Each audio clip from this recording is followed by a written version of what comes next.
जय श्री कृष्ण। वैष्णव जन तो तेने रे कहिए जे, पीड़ पराई जाने रे। हम सुन रहे हमारे महान संतों और भक्तों के जीवन चरित्र की श्रृंखला को भक्त दर्शन। भक्ति और आध्यात्म की खरी कसौटी दुख के समय ही होती है। कई बार भक्ति का दिखावा करने वाले लोग जब उन पर दुख आते हैं तो वो सहन नहीं कर पाते हैं और भगवान को दोष देने लगते हैं। लेकिन हर्ष और शोक दोनों ही स्थिति में जो समान भाव से रहे उसी को स्थित प्रज्ञ कहा गया है।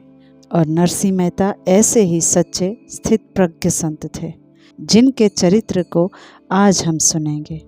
तो बने रहिए अंत तक हमारे साथ इस यात्रा में। चलिए जानते हैं।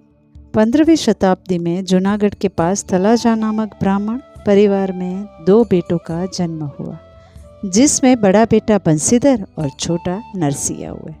बहुत छोटी उम्र में दोनों के माता पिता का अवसान हो गया, जिससे दोनों का लालन पालन उनकी दादी जय कुंवर बा ने किया। नरसिंह बचपन से गूंगे थे। 8 साल की उम्र तक वे बोल नहीं पा रहे थे, जिसके कारण दादी जय कुंवर बा बड़ी चिंतित रहती थी। ऐसे में एक दिन हाड़केश्वर महादेव के दर्शन को दादी और पोते गए। वहाँ से लौटकर देखा तो एक तपस्वी साधु बैठे थे। जय कुंवर बा अपने पोते नरसिंह को लेकर उनके पास गई और उन्हें नरसिंह की समस्या का निवारण मांगा। तपस्वी साधु के आशीर्वाद से छोटा नरसिंह बोलने लगा, राधे कृष्ण राधे कृष्ण। दादी खुश हो गई। बस उसी दिन से 8 साल के नरसिंह के मन में भक्ति जाग उठी और इसी भक्ति से नरसिंह मेहता ने अनेक भजन लिखे, जिन्हें आज भी गाया जाता है। दोनों भाई बड़े हो गए। बड़ा बेटा बंसीधर पढ़ लिख कर सरकारी काम करने लगा और उनका विवाह हो गया। नरसिंह को पढ़ने में जरा भी रुचि नहीं थी, इसीलिए गायों को चराना शुरू किया। पूरा दिन गायों को चराकर जब नरसिंह घर आते तो भाभी रूखा सूखा खाने को दे देती।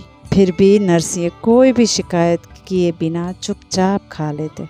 नरसिंह जो भी मिलता उसमें संतुष्ट रहकर अपने प्रभु भजन में मग्न रहते। कुछ समय बाद उनका विवाह मजेवाड़ी गांव के रघुनाथ राव की पुत्री माणिक गौरी के साथ हुआ। माणिक गौरी समझदार और सहनशील थी। दोनों भाई भाभी के साथ रहने लगे। नरसिंह गायों को चराने निकल जाते और भाभी माणिक से घर का सारा काम करवाती और साथ में ताने भी सुनाती। धीरे धीरे समय बीतने लगा। माणिक ने 2 बच्चों को जन्म दिया, बेटा श्यामलदास और बेटी कुंवरबाई। लेकिन भाभी की कोई संतान न होने से उनसे ये खुशियाँ बर्दाश्त नहीं हो रही थी। उसके मन में ईर्ष्या की चिंगारी जल रही थी और समय के चलते ये चिंगारी ने राग द्वेष का रूप ले लिया। वृद्ध दादी ये सब देखकर दुखी हो रही थी। वो समझ गई थी कि अब उनके मृत्यु का समय नज़दीक आ रहा है। इसीलिए उन्होंने सोचा कि अब मेरा जीवन बहुत थोड़ा है। अगर नरसिंह राम की लड़की का विवाह मेरे सामने ही हो जाता है तो मैं शांतिपूर्वक इस संसार से विदा हो जाती, कुंवरबाई भी अपने घर को चली जाती। यही सोच दादी ने अपनी बात नरसिंह से कही। उस समय में छोटी उम्र में ही विवाह तय कर दिया जाता था, लेकिन जब घरवाले ही दुश्मन हो तो कौन विवाह कराए। भाभी के नफरत के कारण कोई रिश्ता आ भी जाए तो भाभी झूठ बोलकर रिश्तेदारों को बाहर से ही वापस भेज देती। ऐसे में नरसिंह मेहता ने रिश्ता ढूंढने का काम एक पुरोहित को दिया और उस पुरोहित ने ऊना नामक गांव के श्रीरंगधर के पुत्र वसंत राय को चुना और कुंवरबाई का विवाह हो गया और दादी कुंवरबाई के विवाह के बाद स्वर्ग को सिधार गई। अब भाभी के ताने और भी बढ़ गए थे। नरसिंह और माणिक को कष्ट देने में कोई भी कमी नहीं रखती थी। जब बंसीधर सरकारी काम से जब बाहर जाता तो दोनों को सताने में कोई कमी नहीं रखती थी। ऐसे में एक दिन बंसीधर काम के कारण बाहर गए और नरसिंह मेहता अपने गायों के लिए सारा दिन घास काट कर थक हार कर जब घर आए तो उन्होंने भाभी से भोजन मांगा। इस पर भाभी कड़क आवाज में कहने लगी, देखो तो बड़ा भगत आया है, रोज सुबह घास काटने का बहाना करके घर से निकल जाता है और घूमता रहता है और घर आकर मुफ्त का खाना मांगता है। यह सुनकर नरसिंह राम को दुख हुआ। आखिरकार भक्तों में भी तो आत्मसम्मान होता है ना। वे बिना भोजन किए उठकर चले गए। नरसिंह मेहता अपने कमरे में जाकर भगवान शिव का नाम स्मरण करते रहे। 7 दिन तक भूख के कारण भी उन्होंने अपनी भक्ति नहीं छोड़ी। उनकी भक्ति से प्रसन्न होकर भोलेनाथ प्रसन्न हुए और इच्छित वर मांगने को कहा। इस पर भक्तराज ने नम्रतापूर्वक प्रार्थना की और कहा, भगवान, मुझे किसी वरदान की इच्छा नहीं है, फिर भी अगर आप वरदान देना चाहते हैं तो जो आपको अधिक प्रिय हो वही आप दान में देने की कृपा करें। भगवान भोलेनाथ भक्तराज की चतुराई को समझ गए। भोलेनाथ ने नरसिंह मेहता को द्वारिकाधीश के राजमहल में पहुंचा दिया। यहाँ पर भगवान श्री कृष्ण को देख भक्त नरसिंह राम भाव विभोर हो गए और श्री कृष्ण के चरणों में लेट गए और अश्रुधारा से उन्होंने चरणों को पखार दिया। भगवान ने नरसिंह राम के सिर पर हाथ रख उन्हें स्वीकार किया और कुछ समय अपनी सेवा में रख भक्तराज को अपनी रास लीला के दर्शन करवाए। हाथ में दिया लेकर नरसिंह राम रास लीला देख इतने लीन हो गए कि दिए के कारण उनका हाथ कब जलने लगा ये उन्हें पता ही नहीं चला। श्री कृष्ण ये सब देख नरसिंह मेहता की भक्ति से प्रसन्न हो गए। उन्होंने अपना पीताम्बर ओढ़ाकर मोर पंख सौंपकर अपने गांव वापस जाने को कहा। भगवान ने कहा, जो मनुष्य अनन्य भाव से मुझ में स्थित भक्त मुझ परमेश्वर को निरंतर चिंतन करते हुए काम भाव से बसते हैं, उसका मैं स्वयं वहन करता हूँ। तुम भी जूनागढ़ में जाकर अनन्य भाव से मेरी भक्ति करो। भगवान के इस प्रकार आश्वासन देने पर नरसिंह राम राजी हो गए और फिर चरणों में गिरकर प्रणाम करके जूनागढ़ जा पहुँचे। अब जब जूनागढ़ अपने भाई के घर पहुँचे, भाई भाभी ने बहुत डांटा फटकारा और घर से निकाल दिया। परिवार सहित नरसिंह राम गांव से बाहर धर्मशाला में जाकर ठहर गए। उनके परिवार की एकमात्र आध्यात्मिक धरोहर थी जो भगवान ने दी थी। सायकाल हो जाने पर भक्तराज भगवान की प्रतिमा के सामने बैठकर प्रेम पूर्वक भजन करने लगे।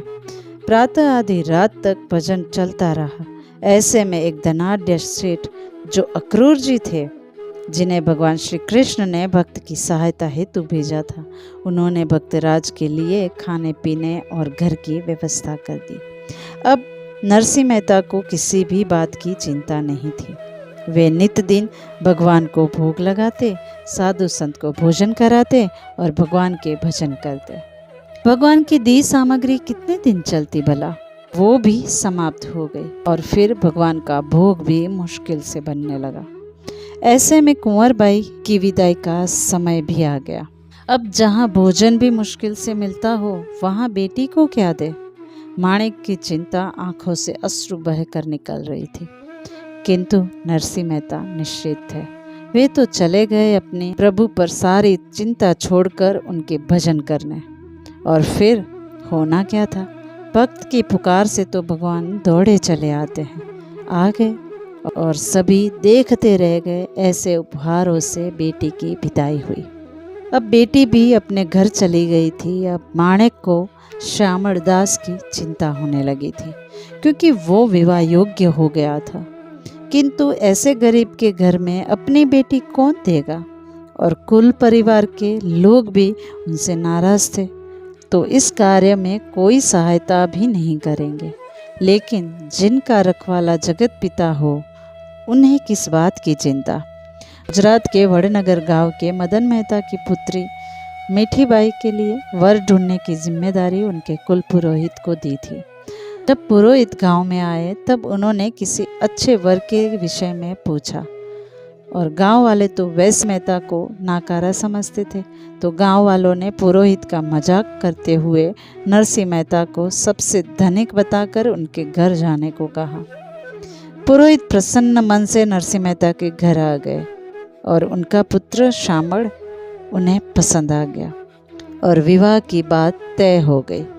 पुरोहित ने मदन मेहता को जाकर सारी बात बताई और सेठ जी भी प्रसन्न हो गए। अब यहाँ पर नरसिंह मेहता को लगा कि कोई धनिक सेठ अपनी पुत्री का विवाह मेरे पुत्र से क्यों करेगा, लेकिन वे तो थे प्रभु भक्त, तो उन्होंने सोचा ये सब प्रभु की इच्छा से ही हो रहा होगा। निश्चित हो गए, लेकिन मदन मेहता को असली बात पता चल गई। अब मदन मेहता दुविधा में पड़ गए कि विवाह को तोड़ा तो वचन की कोई कीमत नहीं रह जाएगी। तब मदन मेहता ने एक युक्ति सोची जिसमें नरसिंह मेहता ही इस विवाह को तोड़ दे। उन्होंने नरसिंह मेहता को विवाह में हाथी, घोड़े, रथ और आभूषणों के साथ आने का निमंत्रण भेजा और कहा, अगर बारात और वस्त्राभूषण मेरी मर्यादा के अनुकूल ना आए तो मुझे अपनी पुत्री का विवाह अन्यत्र करना पड़ेगा। यह निमंत्रण को पढ़कर नरसिंह मेहता श्री कृष्ण मंदिर में गए और भगवान कीर्तन करने लगे। भक्त की पुकार सुन भगवान प्रकट हो गए और नरसिंह मेहता की सारी परेशानी देख भगवान ने कहा, मैं स्वयं सामग्री के साथ बारात में आ जाऊंगा और तुम्हारा कार्य संपन्न कराऊंगा। और विवाह का दिन आ गया। नरसिंह राम तो सिर पर चंदन लगाए, हाथ में करताल ले 10-5 साधुओं के साथ पुत्र का विवाह करने के लिए जूनागढ़ से चल पड़े।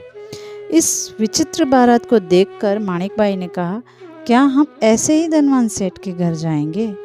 कहीं अपमानित होकर वडनगर से पुत्र का विवाह करने के बदले वापस ना आना पड़े।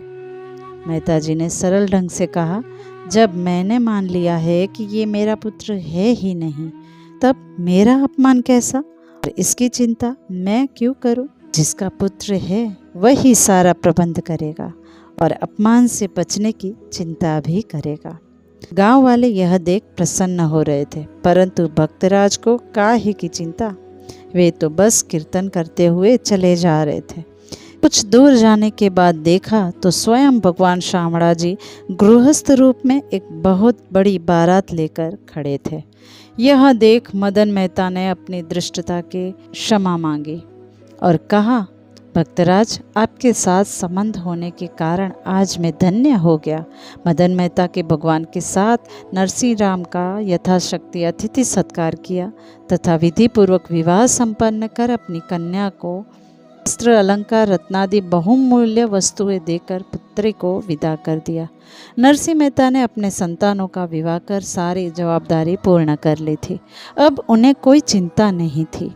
समय के चलते एक दिन पिता के श्राद्ध करने का समय आ गया। अब घर में तो अपने लिए भोजन नहीं है, ऐसे में ब्राह्मणों को आमंत्रित कर उन्हें भोजन करवाना और पिता का श्राद्ध कराना, ये सब कैसे करे?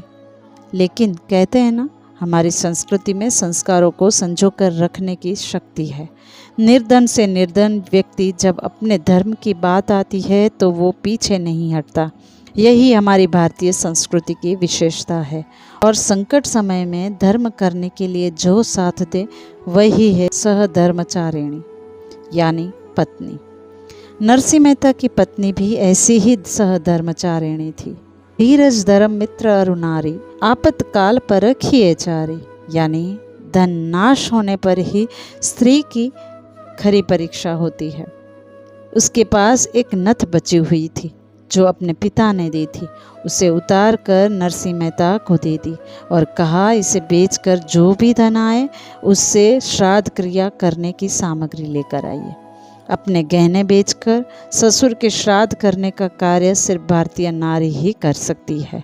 नरसिंह मेहता गए और सारी सामग्री लेकर आए, बस घी लाना भूल गए। अब बिना घी के ब्राह्मणों को भोजन कैसे करवाए? इसीलिए माणिक ने नरसिंह मेहता को घी लाने को कहा। अब पैसे तो बचे नहीं थे तो उन्होंने उधार मांगा, किंतु पूरे गांव वालों को पता था कि नरसिंह मेहता के पास अपने पेट भरने के लिए भी पैसे नहीं रहते थे, तो वो उधार कैसे चुकाएगा? इसीलिए सभी ने मना कर दिया। आखिर अंत में एक वैष्णव व्यापारी के पास गए। सद्भाग्य से वो व्यापारी अच्छा था। उन्होंने घी के बदले भगवान के भजन की मांग की और फिर नरसिंह मेहता तो खुश हो गए और भगवत राग छेड़ दिया। वे भगवान को पुकारने लगे और वो व्यापारी और नरसिंह मेहता भगवान के कीर्तन में समाधिस्थ हो गए। यहाँ दूसरी ओर माणिक नरसिंह मेहता की राह देख चिंतित हो रही थी। लेकिन भक्त पुकारे और भगवान ना आए, ऐसा हो सकता है भला? भगवान नरसिंह मेहता का रूप लेकर घी के साथ बाकी सारी सामग्री लेकर घर पहुँचे और माणिक और नरसिंह मेहता ने जितने ब्राह्मणों को आमंत्रित किया था उससे भी अधिक ब्राह्मणों ने आकर पूर्ण संतुष्टि के साथ भोजन करवाया। और इतना ही नहीं, दक्षिणा में इतने धन वस्त्र दिए कि किसी ने इसकी कल्पना भी नहीं की होगी। नरसिंह मेहता की आवभगत देखकर सभी ब्राह्मण आश्चर्यचकित रह गए और आशीर्वाद देकर चले गए। अब संध्या हो गई थी। दूसरी तरफ जो नरसिंह मेहता घी लेने गए थे, उन्हें अचानक याद आया कि आज तो मुझे पिताजी का श्राद्ध करना था। इसी प्रकार चिंता करते हुए घर पर आए, लेकिन श्राद्ध तो हो चुका था और माणिक भी प्रसन्न थे। यह देख नरसिंह मेहता ने पूछा, ये कैसे हुआ? तब निर्दोष पत्नी ने कहा, आप ही तो सारी सामग्री लेकर आए थे जिससे इतने अच्छे से हम पिताजी का श्राद्ध कर पाए। और नरसिंह मेहता समझ गए और उनकी आंखें आंसुओं से भर आई और फिर एक बार उनके शामड़ा ने उनकी लाज रखी थी। हरि ने भजता हजी कोईनी लाज जता नथी जाणी रे, जेनी सुरता सामड़िया साथ वधे वेदवाणी रे। ये सच है कि भगवान हमेशा अपने भक्त की लाज रखते हैं, लेकिन ये भी सच है कि वे अपने भक्त की कीर्ति को बढ़ाने के लिए उनकी कसौटी भी कठिन रूप से लेते हैं। और किसी भी व्यक्ति की खरी कसौटी उसके मुश्किल वक्त में होती है। ऐसा ही समय संत नरसिंह मेहता के जीवन में भी आने वाला था, जब उनका पुत्र शामरदास अपना देह त्याग करके जा चुका था अपनी युवा पत्नी मीठीबाई को छोड़कर। नरसिंह मेहता और उनकी पत्नी के जीवन में गहरे शोक की लहर छा गई। अपने पिता के लिए अपने पुत्र का अंतिम संस्कार करना ये वही समझ सकता है जिन पर ये आपत्ति आई हो। लेकिन ऐसी स्थिति में भी नरसिंह मेहता स्थिर बने रहे, क्योंकि उनका भरोसा अपने गिरधारी पर जो था। उन्होंने अपनी पत्नी को सांत्वना देकर कहा, भलू थयु भांगी जंजाड़ सुखे बजीसु श्री गोपाल।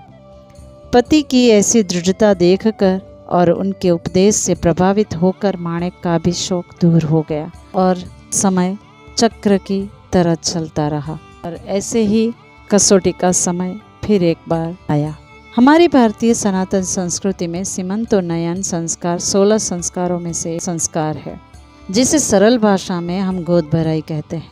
मातृत्व की प्राप्ति एक स्त्री के लिए परिपूर्णता होती है, क्योंकि मातृत्व के माध्यम से ही स्त्री सृष्टि की नवनिर्माण की जवाबदारी उठाने जा रही होती है।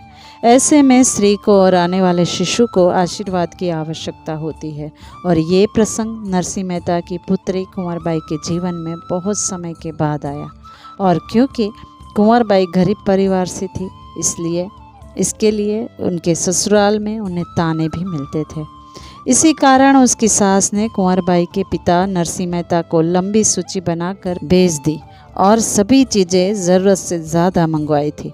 और इतना ही नहीं, उस पत्र में ये भी लिखा था कि अगर सूची के हिसाब से सब चीज़ें ना लेकर आ पाए तो अपनी बेटी को कुएं में डूबकर मरने के लिए गिरनार से 2 बड़े पत्थर ज़रूर भेजिएगा। ऐसी चिट्ठी को पढ़कर माणिक चिंता में पड़ गई। जहाँ 2 समय का खाना ना मिलता हो, वहाँ इतनी सारी चीज़ों की व्यवस्था कैसे होगी।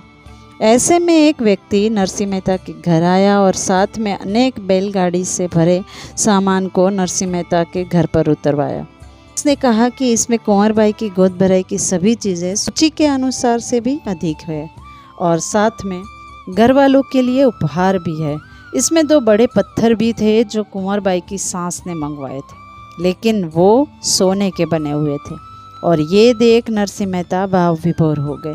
वे समझ गए थे कि कौन से सेठ ने यह सारा सामान भिजवाया है। आज तक वड़नगर में ऐसी गोद भराई किसी की नहीं हुई होगी। ऐसी गोद भराई कुंवरबाई की हुई। सारा गांव देखते रह गया। जब भगवान की भक्ति प्राप्त हो जाए तो फिर भला उसे संसार से कैसा आकर्षण रह जाएगा। नरसिंह मेहता के जीवन में भी ऐसा ही वैराग्य आने लगा था। संसार की गठरी उतर चुकी थी। अब उनका ध्यान अधिक से अधिक प्रभु भजन और हरि कीर्तन में ही रहता। ऐसे में उनकी पत्नी माणिक बीमार पड़ गई। कई इलाज करवाए परंतु ठीक नहीं हो पाई। अब इसके जाने का समय आ चुका था। अंतिम समय में नरसिंह मेहता ने अपनी पत्नी से माफ़ी मांगते हुए कहा, मैं तुम्हारी कोई भी इच्छा को पूर्ण नहीं कर पाया, तुम्हें कोई भी सुख नहीं दे पाया, इसीलिए मुझे माफ़ कर देना। माणिक एक पतिव्रता स्त्री थी। उसने अपनी अंतिम सांस लेते हुए कहा, आपको पति रूप में पाकर मेरा जीवन धन्य हो गया। बस फिर माणिक ने अपने शरीर को छोड़ दिया और फिर एक बार नरसिंह मेहता की आंखों से अश्रु बहते रहे। द्वेष एक अत्यंत विषैला सर्प है जो बिना किसी बात के डस लेता है, और समाज में कुछ लोग ऐसे अवश्य होते हैं जो दूसरों की प्रसिद्धि देख प्रसन्न नहीं होते, और ऐसे द्वेषी लोग नरसिंह मेहता के समय में भी थे। ये भौतिक संसार और संबंध इतने क्रूर है कि अगर आप सादगी पूर्वक हरि भजन भी करना चाहेंगे तो भी ये सरल नहीं होगा। ऐसे में नरसिंह मेहता से द्वेष रखने वाले कुछ लोगों ने उनके जीवन में एक और आपत्ति डाल दी। उस समय जब किसी को धन दिया जाए तो एक चिट्ठी लिखकर देते थे, जिसे हुंडी भी कहा जाता था। जब कोई धन जमा कराएगा तो वह व्यक्ति आने वाली पीढ़ी को या दूसरे व्यक्ति को वह हुंडी दिखाएगा। तो एक दिन कुछ लोग द्वारिका की यात्रा को जा रहे थे। यात्रा लंबी होने के कारण वे नरसिंह मेहता के गांव में ऐसे व्यक्ति को ढूंढ रहे थे जिनसे हुंडी लिखवा सके और अपना धन सुरक्षित रखवा सके और द्वारिका में वापस ले सके। लेकिन गांव के द्वेषी लोगों ने नरसिंह मेहता का नाम लिया और सभी यात्री नरसिंह मेहता के पास गए। लेकिन नरसिंह मेहता के पास तो कोई धन था ही नहीं और ना ही द्वारिका में किसी को जानते थे, तो वो कैसे हुंडी लिखकर दे सकते थे। इसीलिए उन्होंने सारा सत्य बताया, लेकिन वे यात्री नहीं माने और उन्होंने नरसिंह मेहता को जबरदस्ती अपना धन दिया। इसीलिए नरसिंह मेहता को थक हार कर अपने शामड़ा गिरधारी के नाम पर हुंडी लिखकर देनी पड़ी, क्योंकि और किसी को तो जानते ही नहीं थे। सिर्फ द्वारिका के पति श्री कृष्ण को ही तो वो जानते थे। और फिर किरताल लेकर गाने लगे, मेरी हुंडी स्वीकारो महाराज रे, शामड़ा गिरधारी, मारी हुंडी सामड़िया ने काज रे, शामड़ा गिरधारी। अब सभी यात्री द्वारिका पहुंचकर शामड़ सा सेठ को ढूंढने लगे, जिनको हुंडी देकर अपना धन वापस ले सके। बहुत ढूंढने पर उन्हें शामड़ सेठ सामने से मिले और उन यात्रियों से हुंडी मांगी और उनका धन उन्हें दे दिया। इस प्रकार नरसिंह मेहता ने अपने जीवन काल में अनेक भजन पदों की रचना की। नरसिंह मेहता को गुजरात के आदि कवि के नाम से जाना जाता है। उन्होंने भक्ति पद की रचनाओं के साथ गुजराती साहित्य की नींव रखी थी। हालांकि हर बार ऐसा होता ही रहा है कि जब तक मनुष्य जीवित हो तो उसकी कद्र कोई नहीं करता है। ऐसा नरसिंह मेहता के साथ भी हुआ। वर्णन आता है कि जब तक नरसिंह मेहता जूनागढ़ में रहे कोई भी उन्हें नहीं पहचान पाया और लोगों से थक हार कर अपने जीवन के अंतिम दिनों में मांगरोल में रहने चले गए और वहीं पर उन्होंने अपने भौतिक देह को त्याग दिया। अपनी पुत्रवधू मीठीबाई ने अंत तक उनकी सेवा की और उनके कृष्ण भक्ति की विरासत को वो मीठीबाई को देते गए। नरसिंह मेहता को इस धरातल से गए हुए 500 से भी अधिक वर्ष बीत चुके हैं, लेकिन उनके द्वारा लिखे भजन आज भी समाज को भक्ति और वैराग्य का पथ प्रदर्शित कर रहे हैं। तो आइए भारत के ऐसे महान संत नरसिंह मेहता के चरणों में वंदन करके उनकी चरित्र गाथा को हम अल्प विराम देते हैं, क्योंकि भक्तों के चरित्र का गुणगान कभी पूर्ण नहीं हो सकता। अगर भक्त दर्शन का हमारा ये प्रयास आपको पसंद आ रहा हो तो इसे लाइक शेयर ज़रूर से कीजिए और याद से सब्सक्राइब कर लीजिएगा। तो मिलते हैं एक और नई गाथा के साथ, तब तक आज्ञा दीजिए। धन्यवाद। अस्तु।